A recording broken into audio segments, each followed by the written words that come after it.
Welcome to the deep dive. We're here to unpack complex source material and, well, really get to the heart of things. Glad to be here. Today, we've got something pretty unique on the table. It looks like tarot, feels a bit like tarot, but it's operating on a whole different level, philosophically speaking. We're talking about the Osho Zen Tarot. Ah, yes. It's a really interesting one because, most people hear tarot and immediately think fortune telling, right? What's going to happen next? Exactly. Destiny predictions. Right. And the Osho Zen Tarot, which came out, mid-90s, based on Osho's teachings with that incredible arc by Madiba Padma, it actively sort of pushes back against all that. Yeah. It tries to dismantle those assumptions right from the start. Okay, so our sources give us a really good look at this. It's a 79 card system. 79, that's already a bit different. And it blends that familiar tarot structure, major arcana, minor arcana, with this pretty radical Zen philosophy. The art's amazing, very evocative, but it seems like the real kicker is the conceptual shift. So I guess our mission today, our deep dive, is really this. What makes this deck fundamentally different? And maybe the bigger question is, how does it actually work? Yeah. How does it pivot you away from predicting stuff towards, well, being aware right here, right now, towards actual interchange? That pivot you mentioned, that's basically the whole game. Yeah. Think about traditional decks for a second. Yeah.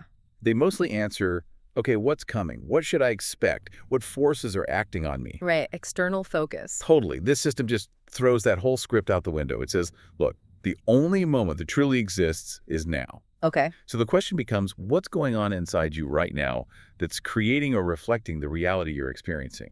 It pulls the focus immediately away from fate, destiny, whatever, and puts it squarely onto your inner state, your choices, your responsibility. Okay, that's a big shift.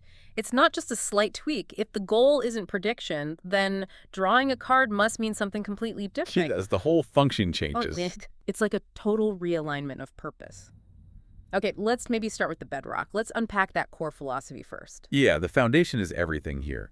If you ask people using, say, a Rider-Waite deck what they want, a lot of them are looking for that sneak peek into the future guy or some solid advice on what's coming. Sure. Should I take the job? Will this relationship work out? Exactly. The Osho Zen Tarot, it puts all its chips, like uncompromisingly, on cultivating awareness of this moment, the present.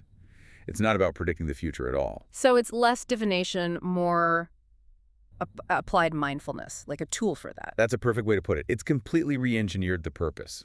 So if you come to this deck wanting a simple yes-no about that job offer next month, you're kind of missing the point. Completely. Yeah. The whole system is set up to give you immediate insight. And sometimes, that insight can be uncomfortable. It's designed to provoke awakening, transformation right now. The sources often call it a psychological mirror. A mirror reflecting your consciousness back at you in that instant. Yeah. Demanding you actually look at what is right now, which leads straight into this really powerful idea, pulled straight from Zen. External events are reflections of your inner state. Okay, I've heard that kind of concept before. The world is as you are, that sort of thing. But how does that actually work in a reading with these cards? What does that look like practically? Well, it forces an internal redirect. Let's say you keep running into the same problem, like, constant arguments at work, or you feel totally blocked creatively. Okay. Instead of seeing those as just external problems happening to you, the deck suggests they're symptoms. They're reflecting something unresolved inside you, a thought pattern, an emotion you haven't dealt with, a belief you're clinging to. So instead of asking, why is my boss being such a jerk? Right. The deck pushes you to ask, okay, what's going on in me right now? What part of me, what feeling, what thought is actually being mirrored in this external conflict? So if I draw a card, it's not telling me about the conflict itself. It's telling me about the internal landscape that's, or maybe even attracting or creating that conflict. Precisely. It puts the power, the accountability right back on you.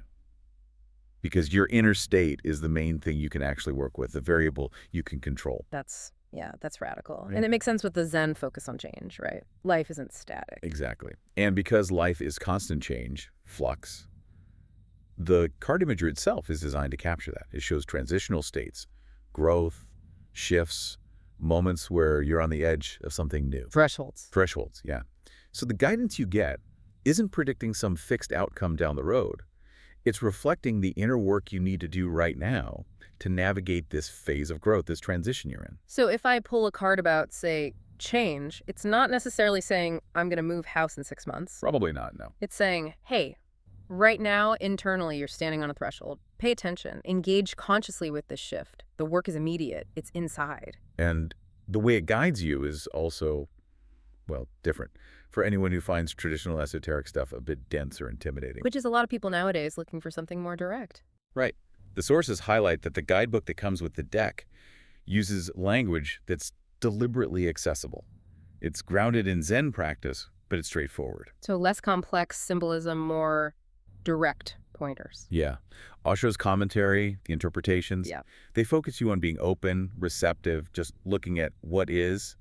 It actively tries to stop you from getting tangled up in layers of historical symbols or complex meanings that might just slow you down. The goal is immediacy. Look at the card, read the text, reflect on now. Exactly. It strips away a lot of the ritual, the history, and gets straight to the psychological core. It's almost like a shortcut to mindfulness, using the cards as the trigger. Okay, so we've got the why, the philosophy. Let's get into the how. How does the deck itself actually do this? It's not just slapping a Zen label on a standard deck, right? Not at all. The structure itself is altered to reinforce that Zen perspective. You mentioned the 79 cards. That's the standard 22 major arcana, 56 minor, plus that one extra card we need to talk about. Right. But even within that familiar structure, especially the majors, big changes. Huge changes. And this is where it gets really fascinating, I think. The 22 major arcana are completely renamed. And this isn't just cosmetic. It's a deliberate conceptual shift away from those traditional names. Names like Strength, Justice, the Emperor, names that often imply external characters, specific actions, or even fate. Exactly. These new names point inwards. They're about states of consciousness, Zen concepts. The renaming itself forces you, the user, to look inside immediately. So if you draw a major arcana Vith in a traditional deck, maybe you think strength, inner resolve, facing a challenge. Right, but here, the names are things like, well, they're existential. They make you introspect. Okay, give me some examples. Let's compare. What are some of the really striking changes? We'll take the classic Hanged Man, Major Arcana the 12th. Traditionally, that suggests sacrifice, suspension, seeing things differently after a pause. Right, waiting for insight. In Osho Zen, it's renamed New Vision. It's not about waiting. It's about an active, immediate shift in how you see things. A realization right now through awareness. Active, not passive. Yeah. Okay, what else? The Empress, Major Arcana the 3rd, often linked to nurturing, external abundance, Mother Earth type vibes. Here, it's simply creativity. The focus shifts from the archetype to the internal spark, the process of creation within you. Okay, that makes sense. What about something like Justice? That feels very external, very societal. That one becomes inner voice. Wow. Okay, so it completely pulls it inside. It's not about external balance or fairness. It's about listening to your own truth. Exactly. Or the Tower, often seen as sudden, disruptive change, maybe catastrophic. Yeah, usually a scary card. Here, it's breakthrough. Same energy of sudden change, but framed as liberation and opportunity. The Wheel of Fortune loses the fortune part just because the wheel emphasizing the cyclical nature itself, maybe, rather than luck or fate. It's like they identified the absolute psychological core of the traditional card and just named it that directly, demanding you look inward. That's it. The rename acts like a filter. It blocks the old predictive interpretations and forces you to engage with the card as a mirror for your inner world. You're dealing with states like existence, silence, beyond illusion, completion. These aren't external events. They're profound inner states. It fundamentally changes the whole act of reading. It's reflection, not divination. Okay, what about the minor arcana? The suits are changed too, right? But they still map onto the old structure. Yeah, they kept the 4 categories, which is helpful if you know other tarot systems. You can sort of cross-reference, but the names are different. No more wands, cups, swords, pentacles. Nope. Instead, you have fire, which corresponds to wands, think, action, energy, passion. Then water, corresponding to cups, emotions, feelings, intuition, relationships. Okay, fire and water make intuitive sense. What about swords and pentacles? Swords, which is usually about the mind, intellect, conflict, that becomes clouds. Clouds, like obscuring the mind. Mental fog. Exactly. Yeah. The focus is very much on the illusory nature of thoughts, how the mind can create confusion. The work is to see through the clouds. And pentacles, usually linked to earth, material stuff, money, that becomes rainbows. Rainbows, that's unexpected. Yeah. More ethereal than pentacles or coins. It is. It still relates to the physical world, grounding, manifestation, but there's this added quality of, well, joy, gifts, connection between heaven and earth. It lifts the material out of just being about finances and into something more. Whole, maybe more about appreciating the physical world. It feels like they swapped out medieval imagery swords, cups for more elemental, natural things. Fire, water, clouds, rainbows. Feels more universal, maybe. Less culturally specific. I think that's part of it. It keeps the elemental core but frames it through that Zen lens. Clouds aren't just thoughts, they're transient mental states. Rainbows aren't just wealth, they're about the beauty and gifts of the material plane when seen clearly. Okay. And then there's the 79th card. The single, extra, unnumbered one. The Master. Ah, the Master. Yeah, that's maybe the most distinct addition. It sits outside the usual cycle of the other 78 cards. What does it symbolize? Well, in that Eastern philosophy context, it's about transcendence. Enlightenment, maybe? Moving beyond the limits of the ego, the cycle of suffering, birth, and death. The whole game the other cards represent. So it's like graduating from the deck itself, reaching a point where you don't need the framework anymore. In a sense, yes. But what does it mean if you actually draw it in a reading? Beyond the big philosophical idea. Good question. What's the practical implication? Practically, it suggests the potential, right here, right now, to completely break free from old patterns. Conditioned thinking, repeating behaviors. Like if you're stuck in a loop. Procrastination, bad relationship habits, negative self-talk. Exactly. Drawing the Master is like a sign saying, hey, liberation from this pattern is possible instantly if you can step outside the ego that's running the show. It points towards the true self, the witness, the part of you that's beyond the drama, beyond the cards. Wow, that's the ultimate statement of inner freedom, isn't it? It says the power is entirely within you. Okay, so we've looked at the philosophy, the unique structure. Let's talk about actually using the deck. How does it function day to day? We know it's not just about knowing something, it's designed for transformation, right? Yeah. Active change. Absolutely. It demands participation. It's not enough to just draw a card, nod, and put it away. The insight needs to be applied to shift your inner state. And this seems to happen through maybe 4 key themes that keep coming up. They overlap, but they're distinct. And the big one, the one we keep circling back to, has to be Theme 1, here and now awareness. Can't stress it enough. the relentless focus on the present. Since the core idea is that your inner state creates your outer reality, the deck is always trying to anchor you in the immediate now, pulling your attention to what's actually happening inside. And often that's stuff we don't even notice, right? The undercurrents. Exactly. Deep fears, hidden needs, subtle anxieties, things running on autopilot beneath the surface. The card comes up, and bam, it forces you to stop and just observe that inner landscape. Raw, unfiltered. Okay. And observing without judgment seems crucial, which leads to the next theme. Theme 2, non-judgment. Yeah, this is pure Zen practice applied to the cards. Because if you pull a card that points to something difficult, like, I don't know, repression or sorrow, the immediate instinct is often to push it away, label it bad. Right. And the moment you do that, you create resistance. You block the very insight the feeling might be trying to offer. This deck really encourages you to just allow the experience. Sit with it without slapping a label on it. Because acceptance is the first step. Acceptance is the starting point for any real insight or change in this framework. You have to be willing to look at it openly, without judgment, before you can understand it or transform it. And judgment often comes from the ego, which ties into another theme. Theme 3, ego and illusion. Definitely. The deck spends a lot of time exploring how our conditioning, our ego's need to control and define, creates the judgments and resistance we just talked about. So the ego builds these illusions based on past stuff, old beliefs, maybe trauma. Exactly. Past conditioning, societal expectations, the ego's defense mechanisms, they all create these filters, these illusions about ourselves and the world. And these illusions are usually what cause our suffering. The work with this deck is often about seeing through those illusions. Can you give an example? How does a card help with that? Sure, let's take that card we mentioned, Beyond Illusion. If you draw that, the commentary isn't going to tell you someone else is deceiving you. Okay. It's going to point inwards. It'll talk about how the ego creates comfort zones, fixed ideas about how things should be. Drawing the card is a prompt to examine your perception. Is there a fixed belief, an attachment to a certain outcome that's actually clouding your view of reality right now? So the illusion isn't necessarily out there, it's the filter inside you. Often, yes. It requires you to identify that internal mechanism that's skewing things.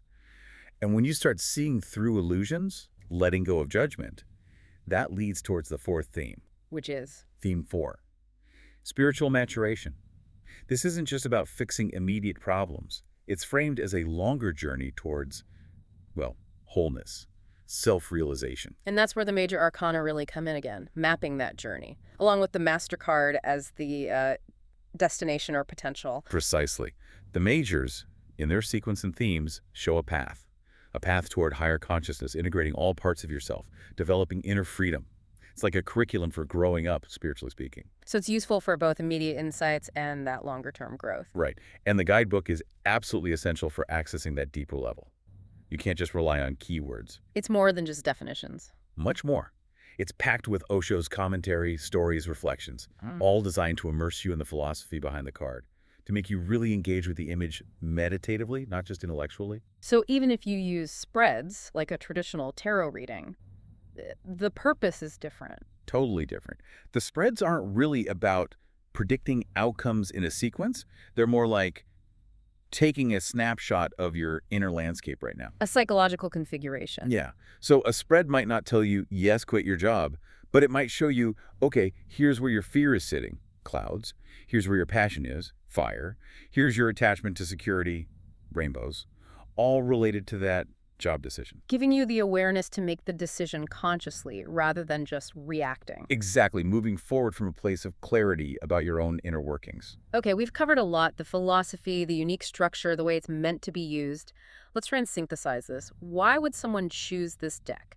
What are its real strengths, especially for, say, someone focused on self-discovery? Well, the strengths are pretty significant, and they line up really well with that modern interest in mindfulness, psychology, self-reliance. First off, the artwork itself, Madhava Padma's art. Our sources consistently say it's incredibly intuitive, visually stunning, emotionally resonant. It seems to bypass the thinking mind almost. It really does. The images have a way of just landing, hitting you on an emotional or subconscious level, which is perfect for sparking that immediate self-reflection. You don't need to analyze it intellectually first. Which helps get straight to the insight. And for people already doing mindfulness work. It's a fantastic companion tool. If you're meditating, journaling, trying to cultivate awareness, this deck provides focused themes, specific inner states to contemplate. It could really accelerate that process. And there's a big practical plus, maybe, in terms of just feeling better. Yeah, the anxiety reduction aspect is huge. Yeah. Because it sidesteps prediction entirely, it takes away that whole layer of anxiety about what if this bad thing happens. I'm not waiting for doom or destiny. Right. The focus is on your inner state now. What can you understand? What can you shift inside yourself? It gives you agency, which is inherently less anxiety-provoking than feeling like you're just waiting for fate to hit you. It swaps the burden of destiny for the freedom of agency. That's powerful. It is. But we need to be fair. It's not the right tool for everyone or every purpose. There are definite challenges. Okay, what are the main hurdles? Especially if you're coming from traditional tarot or if you really do want some kind of external answer. Well, that's the biggest one. The expectation mismatch. If you genuinely want to know, will I get the promotion? This deck is likely going to feel frustrating. Deeply unsatisfactory even. Because it won't give you that yes-no. It just won't. It'll reflect your anxiety about it, maybe show you the inner resources you're not tapping into, but it fundamentally refuses to play the prediction game. So you really need to know what you're signing up for. You're signing up for psychological insight, not prophecy. Got it. What else? Second, that renaming thing we talked about. While powerful, it does create a steep learning curve if you're already fluent in traditional tarot. You have to unlearn associations. Completely. Decades of associating the world card with completion and external success. Now you draw completion, and you have to consciously shift focus to purely internal integration. It takes effort to rewire those pathways. And the Zen approach itself, it requires work, doesn't it? It's not always easy answers. There's ambiguity. Exactly. And that's kind of the point, but also a challenge. The images are meant to be open to personal interpretation.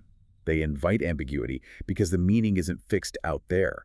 It emerges from your interaction with the card, your inner state. But that means you have to do the work. You have to do the inner work. You can't just look up a keyword in a book and be done. You have to sit with it, reflect, inquire within yourself. If you want a clear-cut, unambiguous answer handed to you. This deck might feel evasive.